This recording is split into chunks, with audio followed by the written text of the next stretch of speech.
Hey guys, welcome back to our YouTube channel Take AI. Today in this video, let's learn about how to send AI generated streaks on Snapchat. So let's get started. At first, we need to know that what is streak. So let's get back, and if we click on my chat, we can see there is no extra symbol or emoji or fire like icon over here, and that happens if we send any snap regularly to each other for 3 days. And since I have not done that, we can see there is no such option. So for that, at first we need to have the streaks.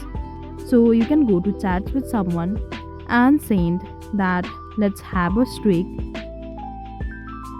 and just send it over here in the bottom. Or you can simply go to your story and you can simply write streaks over here.